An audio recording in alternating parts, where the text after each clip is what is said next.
नमस्कार दोस्तों, आज हम इस वीडियो में आप लोगों को 19 फरवरी के दिन जो आप लोगों का सोशल साइंस का पेपर होगा उसमें 100% टकराने वाला आपको मैं ज्योग्राफी का 100 ऑब्जेक्टिव क्वेश्चन बताने वाला हूं। तो आप लोग अच्छे से याद जरूर कर लेना, क्योंकि ज्योग्राफी में लंबा लंबा चैप्टर है, ज़्यादा क्वेश्चन ज्योग्राफी से पूछता है और मेरा पूरा इंपॉर्टेंट पूरा चैप्टर का मैं आपको अभी बता ही देता हूँ। ठीक है। और दोस्तों हमारा व्हाट्सअप ग्रुप ज्वाइन कर लेना, लिंक डिस्क्रिप्शन में है, नहीं तो ये मेरा मोबाइल नंबर नोट कर लीजिए। इस पर आप लोग ना हेलो हाय लिख कर एसएमएस जरूर करना, ताकि मैं आप लोगों को ग्रुप का लिंक दे सकूं और आप उस लिंक पर क्लिक करके हमारा ग्रुप ज्वाइन कर लें। तो ये ग्रुप जरूर ज्वाइन करिएगा, इस पर एसएमएस करके हेलो हाय लिख कर एसएमएस करिए, मैं ग्रुप का लिंक भेज दूंगा। ठीक है, और आप लोग ग्रुप ज्वाइन कर लेना। लेकिन उससे पहले दोस्तों ये याद करना जरूरी है, क्योंकि यही सब तो आएगा। देख लो, प्राकृतिक संसाधनों के संरक्षण के लिए 1968 में कौन सा कन्वेंशन हुआ था? अफ्रीकी कन्वेंशन हुआ था। आएगा ये क्वेश्चन प्रथम नहीं तो द्वितीय पाली में, आप लोग लगा देना टिक और एकदम बाजी मार देना। ठीक है। और दोस्तों अगला क्वेश्चन आपका है, द्वितीय पृथ्वी सम्मेलन कहाँ हुआ था? दोस्तों द्वितीय पृथ्वी सम्मेलन जहाँ हुआ था उसका नाम नहीं दिया। दक्षिण अफ्रीका के जोहान्सबर्ग में हुआ था, बट वहाँ उसका नाम नहीं दिया है, तो आप लोग डी नंबर पर टिक लगा देना। और दोस्तों अगला मैं क्वेश्चन की बात करूं, सौर ऊर्जा निम्नलिखित में से कौन सा संसाधन है? दोस्तों सौर ऊर्जा नवीकरणीय ऊर्जा का स्रोत होता है, यानी कि आंसर आपको मिल जाएगा बी नंबर तीसरा का, इसे आप लोग याद रखना। और दोस्तों अगला क्वेश्चन है, सौर ऊर्जा निम्नलिखित में से कौन सा संसाधन है? तो पुनः पूर्ति योग्य, पुनः पूर्ति योग्य आंसर आपका मिल जाएगा बी नंबर पुनः पूर्ति योग्य, इसे याद रखना। अगला दोस्तों क्वेश्चन है, विश्व पर्यावरण दिवस कब मनाया जाता है? दोस्तों विश्व पर्यावरण दिवस 5 जून को मनाया जाता है ना, तो 5 जून आप आंसर ठीक लगा देना, 5 जून को आंसर ठीक लगा देना। दोस्तों चैनल को सब्सक्राइब करके रखना, क्योंकि बहुत काम आएगा एग्जाम में, बहुत मदद मिलेगा आप लोगों को। ठीक है ना। और सब लोग शेयर करना एक दूसरे को वीडियो को। देखिए प्रथम पृथ्वी सम्मेलन कहाँ आयोजित हुआ था? दोस्तों द्वितीय पृथ्वी सम्मेलन दक्षिण अफ्रीका के जोहान्सबर्ग में हुआ था, और प्रथम पृथ्वी सम्मेलन रियो डी जेनेरो में हुआ था, रियो डी जेनेरो में हुआ था। आंसर आपका मिल जाएगा ऑप्शन नंबर ये। देखिए 22 के दोनों में पूछा गया था, प्रथम और द्वितीय दोनों पाली में ये क्वेश्चन पूछा गया था। सोनापी कृषि प्रचलित है, तो दोस्तों उत्तराखंड में सोनापी कृषि प्रचलित होती है, इसे याद रखना। अब दोस्तों अगला क्वेश्चन देख लीजिए। अगला क्वेश्चन है कि पंजाब में भूमि निम्नीकरण का मुख्य कारण है। ये 20 में भी, 21 में भी और 22 में पूछा, लेकिन 23 में नहीं पूछा। भाग संयोग से 23 में नहीं पूछा, तो भाग संयोग से 24 में तो कोई रोक नहीं सकता है। तो इसका आंसर टिक लगाना, अधिक सिंचाई, अधिक सिंचाई डी नंबर पर टिक लगाना, जहाँ भी अधिक सिंचाई दे उस पर टिक लगा देना। अब काली मिट्टी उपयुक्त है? दोस्तों कपास की खेती के लिए काली मिट्टी सबसे ज़्यादा लाभदायक होती है, तो आंसर आपका मिल जाएगा 9 का ए नंबर। अगला दोस्तों क्वेश्चन है, काली मिट्टी का काली मृदा का दूसरा नाम होता है, वो क्या होता है? तो काली मृदा का दूसरा नाम होता है रेगूर मृदा। यहाँ पर देख सकते हैं, आंसर बी नंबर मिल जाएगा, और बहुत ज़्यादा बार पूछा गया ये क्वेश्चन। अगला क्वेश्चन है, मेंढक के प्रजनन को नष्ट करने वाला रसायन कौन सा है? एंड्रीन हो जाएगा, आंसर आपको मिलेगा दोस्तों सी नंबर मिल जाएगा, इसे आप लोगों को याद रखना है। अब दोस्तों अगला आपका क्वेश्चन है कि मरुस्थलीय मृदा किस राज्य में पाई जाती है? तो राजस्थान में। ये भी क्वेश्चन कई बार पूछा गया, ये भी कम नहीं है, ये भी आएगा क्वेश्चन। अब दोस्तों अगला क्वेश्चन मेरा है, अगला क्वेश्चन है, भारत में सबसे लंबा बांध कौन सा है? तो भारत का जो सबसे लंबा बांध है ना, वह है हीराकुंड बांध। हीराकुंड बांध भारत का सबसे लंबा बांध होता है। अगला क्वेश्चन है, गोविंद सागर कृत्रिम जलाशय संबंधित है? तो भाखरा नंगल बांध से संबंधित होता है, आंसर आपका मिलेगा दोस्तों ये आपका सी नंबर 100% सही उत्तर हो जाएगा। अगला क्वेश्चन दोस्तों, बृहद क्षेत्र में जल की उपस्थिति के कारण ही, बृहद क्षेत्र में जल की उपस्थिति के कारण ही पृथ्वी को क्या कहते हैं? तो पृथ्वी को नीला ग्रह कहते हैं, बृहद जल के क्षेत्र में उपस्थिति के कारण ही। ठीक है। अब दोस्तों अगला क्वेश्चन आपका है कि देश में सर्वाधिक वर्षा कहाँ होती है?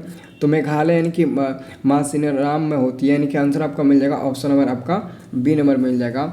अगला दोस्तों आपका क्वेश्चन है कि प्राणियों के शरीर में कितनी प्रतिशत जल की मात्रा निहित होती है?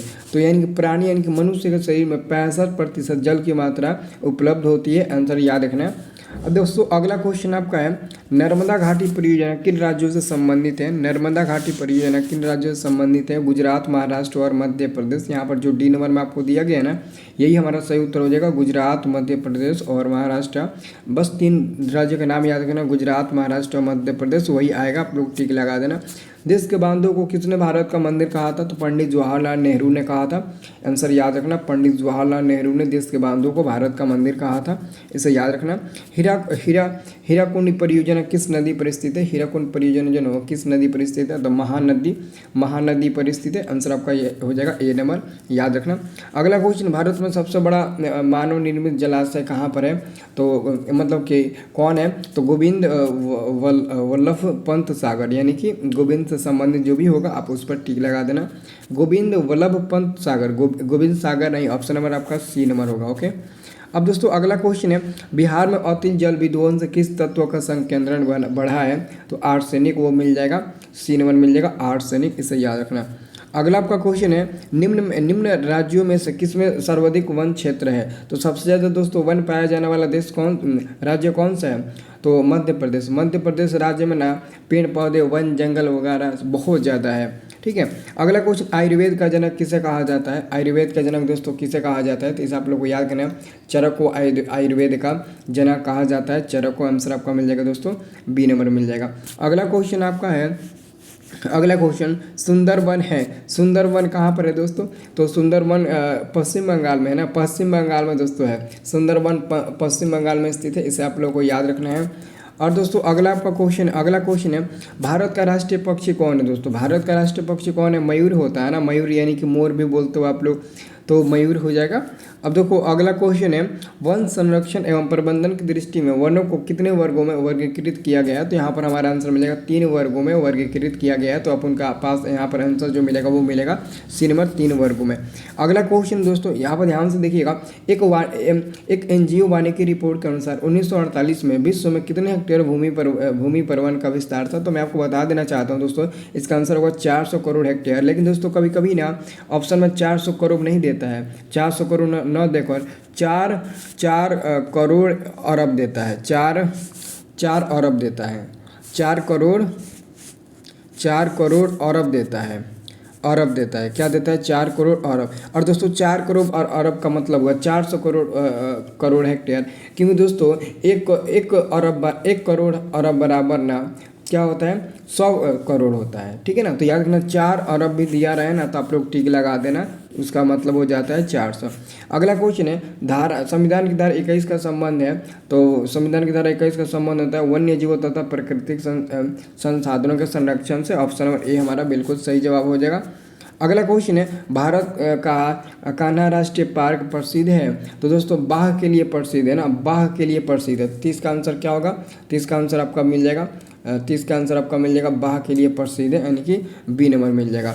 अगला दोस्तों मैं क्वेश्चन की बात करूं तो निम्न में कौन सा जानवर है जो केवल भारत में ही पाया जाता है? तो यह दोस्तों क्या? घड़ियाल। घड़ियाल दोस्तों एक ऐसा जानवर है जो केवल भारत में ही पाया जाता है, इसे आप लोग को याद ही नहीं बल्कि एकदम रट जाना है। ठीक है, अब दोस्तों अगला क्वेश्चन हमारा है, अगला क्वेश्चन, जिस क्वेश्चन में अगर डाउट होगा या फिर गलती से मैं बता दिया होगा ना, तो मतलब गलती से मैं गलती बता दिया तो आप लोग कमेंट करके हमें बता देना। ठीक है ना, देखिए गिर राष्ट्रीय उद्यान कहाँ पर है? तो ये दोस्तों गुजरात में है, आंसर आपको मिल जाएगा दोस्तों डी नंबर, गुजरात में। देखो यहाँ तक 100% सही होगा। ठीक है ना, नहीं होता है कभी कभी बाई अचानक से हो जाता है गलती, उस सिचुएशन में मैं बोल रहा हूँ, ऐसा नहीं है कि मैं आपको गलती ही बताऊँगा। अब देखिए अगला क्वेश्चन है, नंदा देवी राष्ट्रीय उद्यान कहाँ है? नंदा देवी राष्ट्रीय उद्यान पता है क्या? उत्तराखंड। उत्तराखंड यानी कि जहाँ पर ना क्या बोलते हैं, याद नहीं आ रहा, चलिए बाद में बोलेंगे। ठीक है ना, याद नहीं आ रहा है। चलिए अगला क्वेश्चन देख लेते हैं, निम्नलिखित खनिजों में कोडर्मा से संबंधित क्या है? अबरहक होता है ना, अबरहक जो कोडर्मा से संबंधित होता है, अबरहक आंसर मिल जाएगा आपका बी नंबर। अगला क्वेश्चन है दोस्तों, लौ अयस्क है। लौ अयस्क दोस्तों, लौ अयस्क जो होता है ना वो आपका ना अनवीकरणीय संसाधन होता है, अनवीकरणीय संसाधन, इसे याद रखना। अगला आपका क्वेश्चन है, भारत में सबसे बड़ा लौह उत्पादक राज्य कौन सा है? भारत में लौह उत्पादक वाला राज्य सबसे बड़ा कौन सा है? तो आपका उड़ीसा हो जाएगा, उड़ीसा हो जाएगा। अगला क्वेश्चन है, निम्न में किस खनिज को उद्योगों की जननी मानी जाती है? तो दोस्तों वो है आपका लोहा। लोहा को उद्योगों की जननी मानी जाती है, इसे याद रखना। अगला क्वेश्चन है, निम्न में कौन लौह युक्त खनिज का उदाहरण है? तो लौह युक्त खनिज का उदाहरण दोस्तों मैग्नेटाइट हो जाएगा। इसके अलावा हेमाटाइट भी होता है, तो हेमाटाइट का नाम नहीं दिया, मैग्नेटाइट का दिया है, उस पर टिक लगा देना। अगला क्वेश्चन, एल्युमिनियम बनाने के लिए किस खनिज की आवश्यकता पड़ती है? दोस्तों बॉक्साइट, बॉक्साइट की आवश्यकता पड़ती है, इसे याद रखना, बॉक्साइट की आवश्यकता पड़ती है। और अगला क्वेश्चन है, पीतल बनाया जाता है। दोस्तों पीतल बनाया जाता है, तो इसका आंसर आप लोग को याद रखना है। पीतल जो है ना वो तांबा और जस्ता दोनों से बनाया जाता है, तांबा और जस्ता दोनों से बनाया जाता है, तो यहाँ पर आंसर हमारा मिल जाएगा सी नंबर। अगला क्वेश्चन है दोस्तों कि 1 टन इस्पात बनाने में कितने मैग्नीज का उपयोग होता है? तो 1 टन इस्पात बनाने में 10 किलोग्राम मैग्नीज का उपयोग होता है, आंसर आपका मिल जाएगा ये बी नंबर। और अगला क्वेश्चन आपका, भारत में किस खनिज का अभाव है? तो भारत में किस खनिज का अभाव है? लेड यानी कि सीसा। ये जो लेड है ना, लेड यानी कि पीबी जो है ना इस खनिज की आवश्यकता है, मतलब कि अभाव है, भारत में कम है। अब देखिए अगला क्वेश्चन है, बॉक्साइट का सबसे बड़ा उत्पादक राज्य कौन सा है? बॉक्साइट का सबसे उत्पादक राज्य तो आपका वही होगा, कौन? उड़ीसा यहाँ पर दिया ना, उड़ीसा हो जाएगा। अब देखिए अगला क्वेश्चन आपका है कि निम्न में कौन कार्बनिक खनिज है? तो कोयला आपका कार्बनिक खनिज मिल जाएगा, आंसर याद रखना। अगला क्वेश्चन है, प्राकृतिक गैस पाई जाती है, तो प्राकृतिक जो गैस है ना दोस्तों वो खनिज तेल के साथ पाया जाता है ना, तो खनिज तेल कहाँ दिया है? ऑप्शन नंबर सी नंबर में ना, ये आपका आंसर मिल जाएगा। अगला क्वेश्चन है आपका खनिज तेल के साथ पाया जाता है प्राकृतिक गैस। अब देखो अगला क्वेश्चन है वही है ना दी, एक बार देख लेते हैं। प्राकृतिक गैस खनिज तेल के साथ पाया जाए, ठीक है। और देखिए अगला क्वेश्चन है कि निम्न में कौन एशिया का सबसे बड़ा परमाणु शक्ति केंद्र है? तो तारापुर दिया है, तारापुर, हाँ ऑप्शन नंबर ए में दिया। और तारापुर दोस्तों महाराष्ट्र में स्थित है, ये भी याद रखना। अब देखो अगला क्वेश्चन, भारत का प्रथम तेल शोधक कारखाना कहाँ स्थित है? डिगबोई जो असम में स्थित है, असम राज्य में स्थित है, आंसर सी नंबर होगा। अब देखिए अगला क्वेश्चन है, सर्वोत्तम कोयले का प्रकार कौन सा होता है? दोस्तों एंथ्रासाइड होता है, और जो ये पीट होता है ना वो घटिया किस्म का कोयला होता है, ये भी याद रखना। अगला क्वेश्चन है, सबसे घटिया कोयला कौन है? पूछ ही दिया, पीट जो होता है ना वो सबसे घटिया किस्म का कोयला होता है, जो पीट होता है ना वो सबसे घटिया किस्म का कोयला होता है, इसे याद रखना। अगला क्वेश्चन दोस्तों, भारत में कोयले का सर्वप्रथम उत्पादक राज्य कौन सा है? तो झारखंड हो जाएगा, झारखंड पता है ना आप लोगों को। अगला क्वेश्चन, हीराकुंड बांध है दोस्तों, हीराकुंड बांध तमिलनाडु में है ना, तमिलनाडु की उड़ीसा में ना, उड़ीसा में है, आंसर मिल जाएगा आपका दोस्तों डी नंबर मिल जाएगा। अगला क्वेश्चन, तारापुर ऊर्जा केंद्र तो कहाँ पर है? तो मैंने बोला था ना महाराष्ट्र में स्थित है, कभी ना कभी क्वेश्चन ये पूछ ही देगा, तो यहाँ पर दोस्तों पूछ ही दिया, महाराष्ट्र में स्थित है। अगला क्वेश्चन, भारत के किस राज्य में सौर ऊर्जा के विकास की सर्वाधिक संभावनाएं हैं? तो आपका राज्य है राजस्थान, जो क्षेत्रफल की दृष्टि से सबसे बड़ा राज्य है। अगला आपका क्वेश्चन, ऊर्जा के प्रमुख स्रोत क्या है? तो ऊर्जा के प्रमुख स्रोत आपका कोयला भी है, पेट्रोल भी है, विद्युत भी है, प्राथमिक नहीं बल्कि मुख्य स्रोत। तो मुख्य स्रोत के हिसाब से दोस्तों ये सब हो जाएंगे, मुख्य हिसाब से आपका ये सब हो जाएंगे, इसका आंसर याद रखना, सब आपका आंसर हो जाएगा, ठीक है। अब देखिए अगला आपका क्वेश्चन है, भारत में पुराना तेल शोधक कारखाना आपका डिगबोई में ही है, वो आपका असम में है, वही है आपका। झारखंड के जरिए क्षेत्र मुख्यतः पाया जाता है, तो कोयला पाया जाता है ना, तो आंसर ठीक लगा दो कोयला पर। अगला क्वेश्चन, यूरेनियम का प्रमुख उत्पादक स्थल कौन सा है? जादूगोड़ा, जो दोस्तों झारखंड में ही है, ये भी दोस्तों झारखंड में ही है, जादूगोड़ा झारखंड में। अगला क्वेश्चन है, भारत किस स्थान पर पहला परमाणु ऊर्जा केंद्र स्थापित किया गया? तो वही है दोस्तों तारापुर, जो महाराष्ट्र में स्थित है, वही आंसर होगा, ठीक है ना। बस आप लोग अच्छे से याद करते रहिए, बाकी सब हम इंपॉर्टेंट क्वेश्चन आपको बताते रहेंगे। पूरा हमारे इस वीडियो को लाइक करें, पूरा हम इंपॉर्टेंट क्वेश्चन सबका बताएंगे। भारत के कितने सार्वजनिक क्षेत्र में तेल परिष्करण केंद्र कर रहे हैं? तो दोस्तों यहाँ पर हमारा आंसर मिल जाएगा ऑप्शन नंबर 18, यानी कि सी मिल जाएगा ऑप्शन नंबर हमारा। अगला क्वेश्चन है कि निम्न में से जीवाश्म ईंधन, दोस्तों जीवाश्म ईंधन आपका कोयला भी होता है, पेट्रोल भी होता है, प्राकृतिक गैस भी होता है, तो डी नंबर आंसर हो जाएगा। अगला आपका क्वेश्चन है, माणिकरण भूतापीय ऊर्जा संयंत्र किस राज्य में दोस्तों स्थित है? ये किस राज्य में स्थित है? तो ये दोस्तों हिमाचल प्रदेश में है, हिमाचल प्रदेश में, आंसर आपका मिल जाएगा सी नंबर। अगला दोस्तों क्वेश्चन है कि भारत में प्रथम जल विद्युत संयंत्र संयंत्र की स्थापना कहाँ हुई? तो दार्जिलिंग हो जाएगा दोस्तों, दार्जिलिंग हो जाएगा, आंसर आपका मिल जाएगा सी नंबर, दार्जिलिंग हो जाएगा। अगला क्वेश्चन है, निम्न में कौन रबी फसल है? दोस्तों ये जो गेहूं है ना, गेहूं जो हम लोग बोते हैं ना, वो रबी फसल होता है। अगला क्वेश्चन है, खरीफ फसल कौन सा है? दोस्तों आपका धान हो जाएगा, धान खरीफ फसल हो जाएगा। बाकी गेहूं, तिलहन, जौ ये सब रबी फसल है, क्योंकि गेहूं के सीजन में जौ ही बोते हैं हम लोग, तिलहन फसल, सरसों सब उसी समय में बोते हैं, तो वो सब आपका रबी फसल हुआ। धान यानी कि जो चावल होता है वो हमारा खरीफ फसल हुआ। ऑपरेशन फ्लड दोस्तों संबंधित है, ऑपरेशन फ्लड क्या है दोस्तों? तो आप लोग याद करें, डेयरी ये विकास होता है, क्या होता है? ये डेयरी विकास होता है, तो यहाँ पर हमारा आंसर मिल जाएगा बी नंबर। अगला दोस्तों क्वेश्चन है कि निम्न में कौन रोपण फसल नहीं है?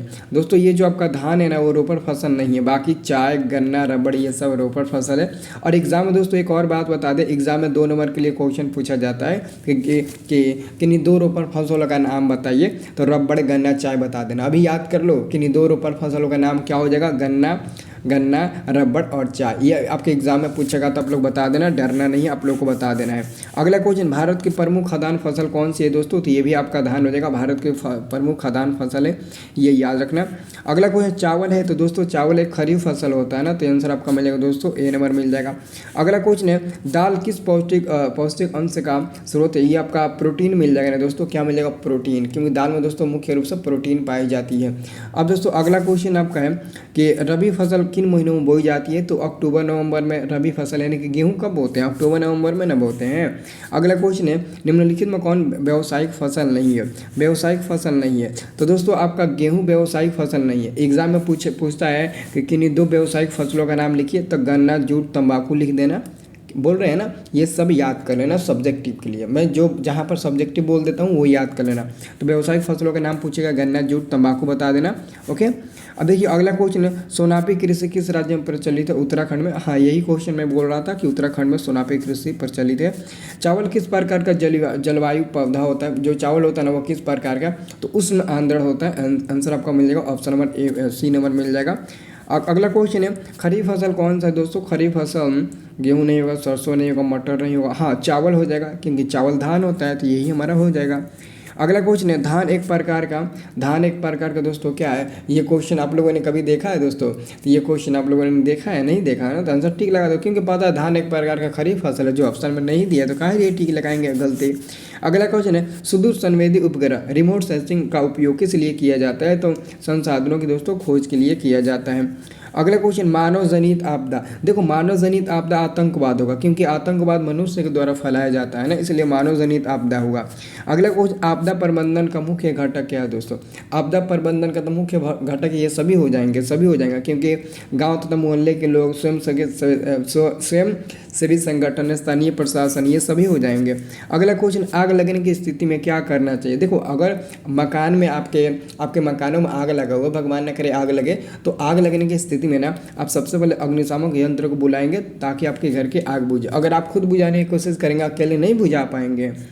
चलिए, पानी कितना फेंके। अब देखो अगला क्वेश्चन है, इंफ्रारेड कैमरा का प्रयोग निम्न में किस आपदा में किया जाता है? निम्न में किस आपदा में किया जाता है दोस्तों? तो ये याद रखना दोस्तों, इंफ्रारेड कैमरा का उपयोग निम्न में किस आपदा में किया जाता है? दोस्तों अगर पूछेगा ये किस प्रकार का आपदा है, तो आप यहाँ पर बता सकते हो भूकंप आपदा। देखो मैं देख रहा हूँ कि यूट्यूब पर नहीं, गूगल पर इसका आंसर बता रहा है भूकंप होगा। देखो एक्चुअली में इसका आंसर भूकंप, जो लोग देख रहे हैं ना वो अपने नज़रिए से देखिएगा, गूगल आपको नहीं बता रहा है, बल्कि जिसका यूट्यूब चैनल है उसका गूगल पर ना साइड होता है, वेबसाइट होता है, और वही लोग गूगल पर इसका आंसर ना बना कर डालते हैं। तो पता नहीं होता तो कुछ भी बना कर डाल देते हैं। आप ही बताइए, आपको पता है कि इंफ्रारेड कैमरा का प्रयोग किस आपदा में किया जाता है? तो इंफ्रारेड कैमरा का उपयोग मलबे के नीचे दबे हुए लोगों को पता लगाने के लिए, किया जाता है। तो ये भूकंप में थोड़ी ना होता है, भूकंप में मलबे के नीचे लोग फंस जाते हैं। तो इसका आंसर जहाँ तक होगा हमारे लिए, तो आप इनमें से कोई ही नहीं पर ही टिक लगेगा। अगर आपको शक लगता है कि भूकंप पर हो सकता है, तो आप भूकंप पर भी टिक लगा सकते हैं, कोई दिक्कत नहीं है। मैं आपसे ज़बरदस्ती नहीं करूँगा, लेकिन मैं आपको इतना बता देता हूँ कि इंफ्रारेड कैमरा का उपयोग मलबे के नीचे दबे हुए लोगों को पता लगाने के लिए ही किया जाता है। और यहाँ पर वही पूछा गया कि इंफ्रारेड कैमरा का प्रयोग होता है, तो प्रयोग किस लिए होता है आपको पता होगा। सूखे के लिए जिम्मेदार कारक कौन सा है? तो वर्षा की कमी हो जाएगा, और वर्षा की कमी हो जाएगा, आपका ए नंबर मिल जाएगा। जिसको दोस्तों उस क्वेश्चन में डाउट होगा ना, तो आप भूकंप भी याद कर लेना, ज़बरदस्ती नहीं है मेरे से, ठीक है ना। आप प्लीज़ आप भूकंप भी याद कर लेना, ठीक है, लेकिन ज़बरदस्ती नहीं है, मैं आपको सिर्फ बता दिया। अब देखो अगला कुछ, निम्नलिखित में कौन संचार सेवाओं का होंगे? तो सब हो जाएगा, टेलीफोन, समाचार पत्र, टेलीविज़न, ये सब हो जाएंगे। अगला क्वेश्चन है, सर्वाधिक भूस्खलन प्रवण राज्य कौन सा है? तो आपका हो जाएगा दोस्तों उत्तराखंड हो जाएगा, उत्तराखंड, देहरादून उधर ही है ना। अगला क्वेश्चन, बिहार का कौन सा भाग सूखा प्रवण है? तो दक्षिणी बिहार सूखा से पीड़ित होता है, और उत्तरी बिहार ना हमेशा बाढ़ से पीड़ित रहता है। अगला क्वेश्चन है, देखो मलबे के नीचे दबे हुए लोगों को पता लगाने के लिए किस यंत्र को उपयोग किया जाता है? दोस्तों इंफ्रारेड कैमरा। आ गया ना दोस्तों। अब इसमें काहे नहीं कह रहा है कि भूकंप, इसमें काहे नहीं कह रहा है। तो मलबे के नीचे दबे हुए लोगों को पता लगाने के लिए इंफ्रारेड कैमरा का प्रयोग किया जाता है। अब देखो अगला क्वेश्चन, वो आपदा थोड़ी ना है दोस्तों, इंफ्रारेड कैमरा आप लोग कन्फ्यूज कैसे हो जाते हो? इंफ्रारेड कैमरा कोई आपदा थोड़ी है, बल्कि उसका प्रयोग हम लोग ना अंधेरे मतलब कि ना कहीं कहीं लोग फंसे होते हैं ना, उसको मतलब ना बचाने के लिए, उनको पता लगाने के लिए हम लोग उसका प्रयोग करते हैं। आपदा का मतलब हुआ या तो मानव के द्वारा किया गया वो दंगा फसाद हो, या फिर अपने आप प्रकृति का देन हो, वो आपदा होता है। ये इंफ्रारेड कैमरा है, इसका प्रयोग हम लोग ना लोगों को बचाने के लिए करते हैं। दो लोग इधर उधर दब जाते हैं, उसमें हम लोग काम ये हम लोग इसका इस्तेमाल करते हैं। तो देखिए प्राकृतिक आपदा दोस्तों, प्राकृतिक आपदा क्या होगा? भूकंप। भूकंप प्राकृतिक आपदा है, क्योंकि ये आता है तो किसी को बताकर नहीं आता है, इसलिए भूकंप हमारा प्राकृतिक आपदा हो जाएगा। बिहार का शोक किस नदी को कहा जाता है? तो कोसी नदी को बिहार का शोक कहा जाता है, इसे याद रखना। अगला क्वेश्चन, सुखाड़ क्या है? सुखाड़ दोस्तों क्या है? सुखाड़ भी आपका एक क्या है? मानव जनित आपदा। देखो अब यहाँ पर आपको फंसा दिया, कह रहा है कि सुखाड़ क्या है। दोस्तों आप ही बताइए सुखाड़ क्या है? आप क्या बताइएगा? सुखाड़ एक प्रकार का आपदा है, लेकिन कौन सा आपदा है? तो ये हमारा प्राकृतिक आपदा हो जाएगा। क्यों? क्योंकि आपको पता है कि ये प्राकृतिक आपदा होगा, क्योंकि ये बिना बताए सुखाड़ भी नहीं आता है, तो मानव जनित आपदा नहीं होगा, सामान्य आपदा भी नहीं होगा। सुखाड़ सामान्य आपदा है। सुखाड़ होता है तो पूरी फसल को बर्बाद कर देता है। महासागर के तल के कंपन का परिणाम क्या होता है दोस्तों? महासागर के तल के कंपन का परिणाम दोस्तों होता है आपका सुनामी होता है। अगला क्वेश्चन है, पृथ्वी की सतह पर पहुंचने वाली भूकंप तरंग कौन सी है? तो पी तरंग होती है, सबसे पहले यही न पहुंचती है पी तरंग, तो आप लोग पी तरंग पर टिक लगा देना। अगला क्वेश्चन है, निम्नलिखित में कौन मानव जनित आपदा नहीं है? मानव जनित आपदा कौन नहीं है? सुनामी। सुनामी तो आपका प्राकृतिक आपदा है, तो ये मानव जनित कैसे हो जाएगा? आंसर तो आपका सी नंबर मिल जाएगा। अगला क्वेश्चन है कि बाढ़ के समय लोगों को निम्न में किस स्थान पर जाना चाहिए? तो ऊंची भूमि वाले स्थानों पर जाना चाहिए, आप लोगों का आंसर मिल जाएगा ए नंबर। अगले क्वेश्चन है, सुनामी का प्रमुख कारण क्या है दोस्तों? समुद्र में भूकंप का आना सुनामी का प्रमुख कारण हो जाता है। अगला क्वेश्चन है, सुनामी किस स्थान पर आता है? तो दोस्तों समुद्र में आता है। देखिए 14, 18, 19, 21 में पूछा गया है क्वेश्चन। अगला क्वेश्चन है, संचार का सबसे लोकप्रिय साधन क्या है दोस्तों? Mobile phone. संचार का जो सबसे लोकप्रिय साधन है ना दोस्तों, वो दोस्तों मोबाइल फ़ोन आज के समय में, याद रखना। अगला आपका क्वेश्चन है कि निम्न में कौन प्राकृतिक आपदा नहीं है? प्राकृतिक आपदा दोस्तों, ये जो आपका आतंकवाद है ना, ये प्राकृतिक आपदा नहीं है, ये मानव जनित आपदा है। ये क्वेश्चन 13, 17, 18, 19 में पूछा गया है। अगला क्वेश्चन है, भारत में अत्यंत विनाशकारी भूकंप कब आया था? 1934 में आया था भारत में अत्यंत विनाशकारी, बहुत बड़ा विनाशकारी भूकंप आया था। नदियों में बाढ़ आने का मुख्य कारण क्या है दोस्तों? अब आप लोग बताइए, जिसका आंसर देखते हैं क्या बताते हैं। तो जल की अधिकता, यानी कि वर्षा की अधिकता नदियों में बाढ़ आने का मुख्य कारण है जल की अधिकता। अगला क्वेश्चन दोस्तों, भूकंप केंद्र के ऊर्ध्वाधर पृथ्वी पर स्थित केंद्र को क्या कहा जाता है? तो भूकंप केंद्र के ऊर्ध्वाधर स्थित केंद्र को हम लोग अधिक केंद्र के नाम से जानते हैं। क्या जानते हैं दोस्तों? भूकंप केंद्र के ऊर्ध्वाधर पृथ्वी पर स्थित केंद्र को अधिक केंद्र के नाम से जानते हैं ना। अब देखिए अगला क्वेश्चन, भूकंप संभावित क्षेत्र में भवनों की आकृति कैसी होनी चाहिए दोस्तों? आपका होना चाहिए आयताकार के रूप में। आयताकार के रूप में, अगर आपको घरों का ना भूकंप से बचाना है तो अपना घर आयताकार के रूप में बनाइए। बाढ़ क्या है दोस्तों? बाढ़ एक आपका प्राकृतिक आपदा हो जाएगा। बाढ़ भी आता है तो छोटा मोटा हानि नहीं करता है। बाढ़ से सबसे अधिक हानि होती है फसलों को भी होती है, पशुओं को भी, भवनों को भी, सबका हानि होता है बाढ़ से। अगला क्वेश्चन आपका, सूखा किस प्रकार का आपदा है? तो सूखा आपका प्राकृतिक आपदा है, आंसर मिल जाएगा। इनमें से कौन मानव जनित आपदा है? तो देखिए सांप्रदायिक दंगे, आतंकवाद, महामारी, ये सब हमारा मानव जनित आपदा हो जाएगा। अगला क्वेश्चन आपका है कि बिहार में कौन सा क्षेत्र बाढ़ग्रस्त है? तो उत्तरी बिहार हमेशा बाढ़ से पीड़ित रहता है। उत्तरी बिहार हमेशा बाढ़ से पीड़ित रहता है, इसे आप लोग को याद रखना है। अब दोस्तों अगला क्वेश्चन है कि 26 दिसंबर 2004 को विश्व के किस हिस्से में भयंकर सुनामी आया था? तो वह है दोस्तों बंगाल की खाड़ी, अपना भारत में है। अब अगला क्वेश्चन है, कृषि सुखाड़ होता है दोस्तों, जल के अभाव के कारण कृषि सुखाड़ होता है, याद रखना, जल के अभाव के कारण कृषि सुखाड़ होता है। अगला क्वेश्चन है, मानव शरीर में आग लगने की स्थिति में जले हुए स्थानों पर प्राथमिक उपचार क्या करेंगे? तो पहले आप लोग ना उसके ऊपर ठंडा पानी डालेंगे ताकि वो आग से बच सके। अगला क्वेश्चन, निम्न में कौन मानव जनित आपदा नहीं है? तो दोस्तों सांप्रदायिक दंगा, आतंकवाद, रेल दुर्घटना, ये सब मानव जनित आपदा है। तो मानव जनित आपदा तो पूछ रहा है कौन नहीं होगा, इसका मतलब कि हमारा आंसर क्या होगा दोस्तों? हमारा डी नंबर मिलेगा, क्योंकि है ही नहीं इसमें, तो डी नंबर पर टिक लगा देंगे। सुखाड़ क्या दोस्तों? सुखाड़ का कारण क्या है? तो जल के अभाव के कारण सुखाड़ होता है। अगला क्वेश्चन, बाढ़ का प्रमुख कारण क्या है? बाढ़ का प्रमुख दोस्तों कारण है ना बाढ़, हाँ अब यहाँ पर दोस्तों आप लोगों को थोड़ा सा बताना है। देखो, नदियों में बाढ़ आने का प्रमुख कारण है जल की अधिकता, लेकिन दोस्तों बाढ़ का प्रमुख कारण पूछे तो सभी बताना। जल की अधिकता, नदी के तल में मलबे का निक्षेपण और वर्षा की अधिकता। दोस्तों इस सिचुएशन में इसका आंसर सब लीजिए। किस सिचुएशन में? जब कहेगा बाढ़ का प्रमुख कारण, लेकिन अगर कहेगा नदियों में बाढ़ आना तो वर्षा की अधिकता बता देना। अगला आपका क्वेश्चन है दोस्तों कि सुनामी प्रभावित क्षेत्र में मकानों का निर्माण कहाँ करना चाहिए? तो समुद्र तट से दूर और ऊंचे स्थानों पर। अगला क्वेश्चन है गुजरात का कच्छ किस भूकंपीय पेटी में आता है? तो जोन 5 में आता है। किस में आता है? जोन 5 में आता है। इसे याद रखना दोस्तों, जोन 5 में आता है। अब दोस्तों अगला क्वेश्चन है आपका सर्वाधिक बाढ़ प्रभावित वाला देश कौन सा है? तो बांग्लादेश, ये हमेशा बाढ़ से पीड़ित रहता है। और अगला क्वेश्चन है संसाधनों की खोज एवं प्रबंधन के लिए किस उपग्रह का उपयोग किया जाता है? सुदूर संवेदी उपग्रह, जिसको रिमोट सेंसिंग उपग्रह भी बोलते हैं, तो इसका हम लोग प्रयोग करते हैं। दोस्तों बस इतना ही क्वेश्चन है और ये सब इंपॉर्टेंट क्वेश्चन है। इसका PDF चाहिए तो उसी व्हाट्सएप ग्रुप में मिल जाएगा, व्हाट्सएप ग्रुप ज्वाइन कर लेना और चैनल को सब्सक्राइब कर लीजिए, आपको बहुत इंपॉर्टेंट क्वेश्चन बता देंगे सभी विषय का, ठीक है।